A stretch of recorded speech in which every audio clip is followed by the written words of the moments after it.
tous.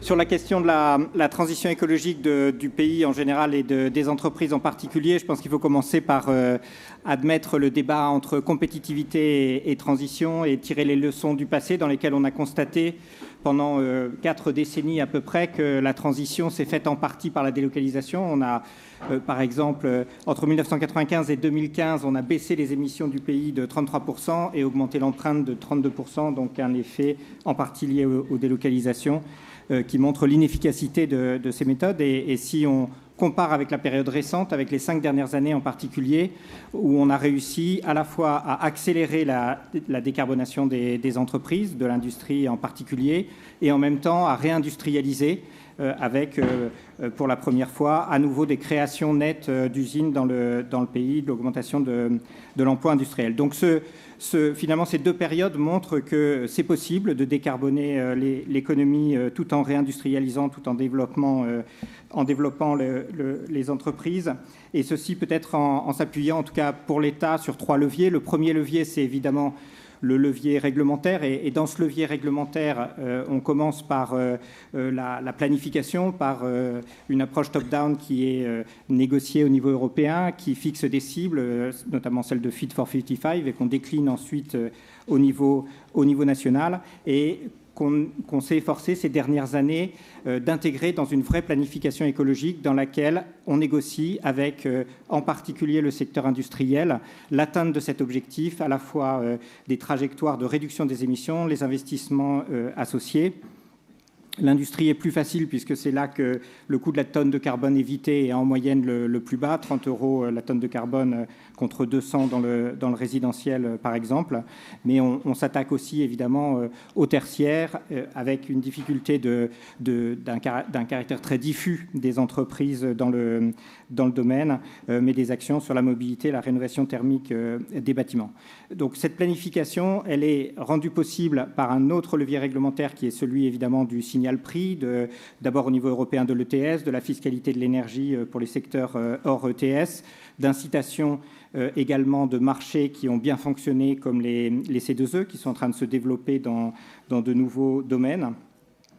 Et puis, on va jusqu'au bout de ces leviers réglementaires en allant dans un certain nombre de cas et de plus en plus vers des interdictions de produits. Le cas le plus connu étant les véhicules thermiques en 2035, mais c'est une démarche qui se développe dans le marché européen pour donner des signaux encore plus puissants sur les marchés. Alors évidemment, toute cette incitation à la décarbonation des entreprises se fait dans un contexte dans lequel on a évidemment une concurrence internationale exacerbée qui s'est beaucoup développée d'ailleurs ces dernières années. En particulier, les surcapacités en Asie ont conduit à une accélération de la compétition, une accélération des baisses de prix dans un grand nombre de marchés qui perturbent fortement l'ensemble des entreprises européennes. Et par ailleurs, et donc on a, face à cette concurrence, la nécessité, avec par ailleurs des investissements qui sont pour partie non rentables, et si c'est un exercice difficile, mais si on essaye d'estimer par exemple dans l'industrie la part des investissements de décarbonation qui sont rentables, donc notamment liés à l'efficacité énergétique et celle qui ne l'est pas, en tout cas sur le seul périmètre de l'investissement, on a des volumes à peu près équivalents et donc une partie importante, et c'est l'essentiel de l'effort qui nous reste à faire dans la trajectoire de décarbonation de l'industrie d'ici 2030, une partie importante d'investissements non rentables qui doivent donc être compensés financièrement compte tenu de la concurrence internationale et de la pression concurrentielle qui s'exerce sur ces entreprises. Donc ces investissements, ils sont considérables, ils ont été chiffrés. Le rapport Pisani-Mahfouz mentionne 70 milliards d'euros supplémentaires par an, 600 milliards à l'échelle européenne. Et donc l'État met une partie d'investissement public, à nouveau pour rendre possible les investissements qui ne seraient pas naturellement rentables. Dans l'industrie, par exemple, où nous sommes le plus avancés dans cette planification, nous mettons en face de cette contractualisation, de cette planification que j'ai évoquée tout à l'heure, pour atteindre la cible de moins 45% d'émissions de l'industrie en 2030, des financements qui permettent, des financements publics donc, qui permettent de soutenir ces investissements. Évidemment, on doit faire en parallèle une politique de soutien à l'offre et une partie de cette transition, elle sera rendue possible aussi par des innovations dans l'ensemble des procédés de décarbonation. Et on voit qu'on a en France, de ce point de vue, on le soutient également, un écosystème de green tech, de clean tech extrêmement dynamique. En 2023, la moitié des fonds levés par les clean tech et green tech en Europe l'ont été en France. Donc on a un très fort prédominance de ces green tech en France, et un certain nombre de nos programmes, en particulier France 2030, sont particulièrement orientés vers le soutien à ces startups qui innovent pour la transition dans tous les sujets, depuis la capture et la réutilisation du carbone jusqu'aux réacteurs nucléaires innovants de type SMR.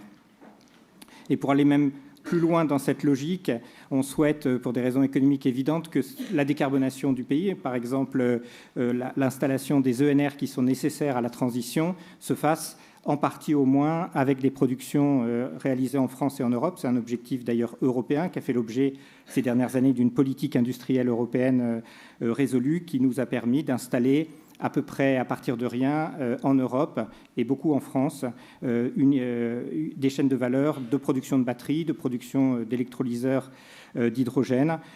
Nous attaquons la face nord de l'Everest avec les panneaux photovoltaïques qu'on va installer en très grand nombre en France et dont nous voulons réinstaller des capacités de production en Europe et en France. C'est probablement le domaine où c'est le plus difficile à cause justement de cet enjeu de compétitivité.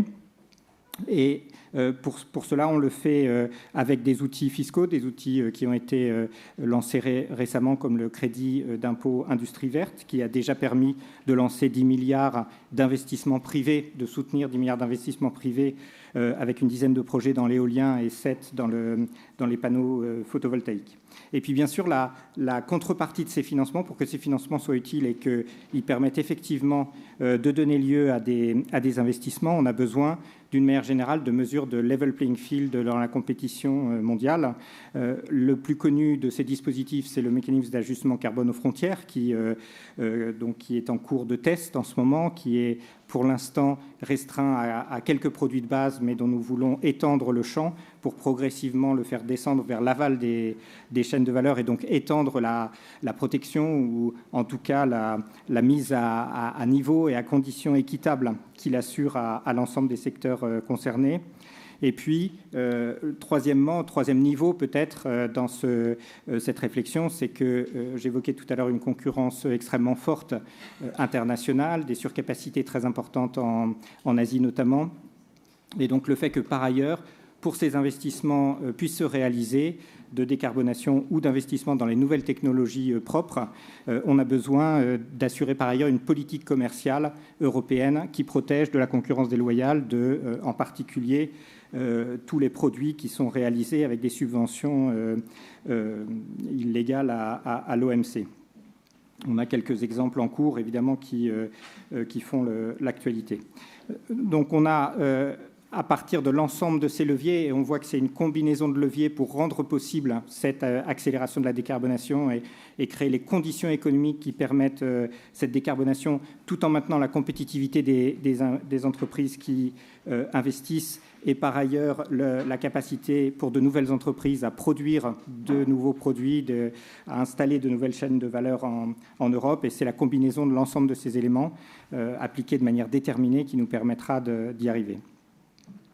Ensuite, on a un sujet qui est peut-être l'étape d'après, qui est la manière de valoriser mieux encore qu'aujourd'hui les efforts réalisés par les entreprises qui investissent dans la décarbonation. On a bien sûr le reporting et on a évidemment tous en tête CSRD en cours de mise en œuvre. Alors, le sujet CSRD fait l'objet de beaucoup de débats. Il nous semble que c'est l'une des méthodes pour apporter cette différenciation, pour permettre cette différenciation des entreprises en fonction de leurs investissements dans la durabilité en général et dans leur chaîne de valeur. Ensuite, on a cette objectif politique européen qui est finalement d'aller encore plus loin dans ce que j'évoquais avec le mécanisme d'ajustement carbone aux frontières, c'est-à-dire progressivement que les réglementations européennes reconnaissent de mieux en mieux le contenu environnemental de tous les produits qui sont mis sur le marché et les différencient. Le MACF, en fait, c'est une manière de faire cela pour les produits de base, de différencier les produits, y compris sous forme de prix en fonction de leur contenu environnemental. On l'a fait sur les batteries également pour protéger finalement cette industrie naissante en Europe des batteries. On a mis en place un règlement qui fait exactement ça, c'est-à-dire qui progressivement va différencier les batteries en fonction de leur contenu carbone, en fonction de la part de métaux recyclés qu'elle intègre.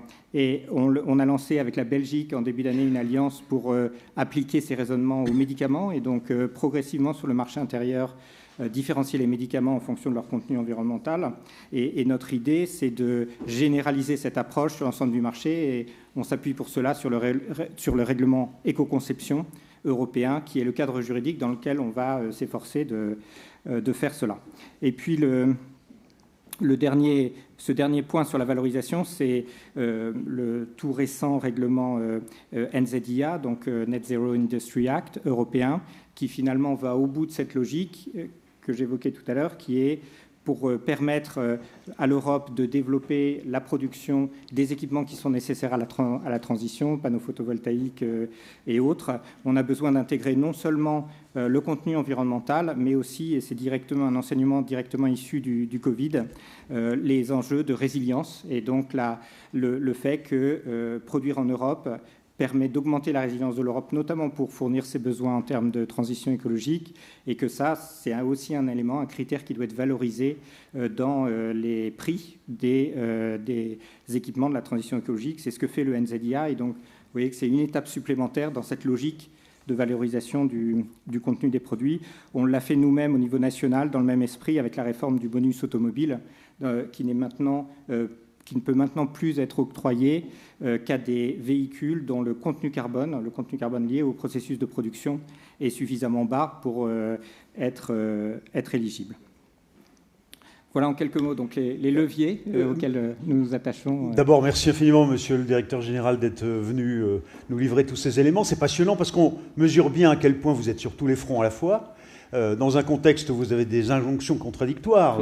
Vous devez à la fois soutenir l'offre, le retour à la souveraineté industrielle, puis en même temps, davantage la décarbonation. On n'a pas le temps, malheureusement, de discuter longtemps. J'aurais quand même une question. Pour les entrepreneurs, pour les entreprises, quelle est la priorité que vous donnez dans tout ça à vos équipes quand elles vous sollicitent ?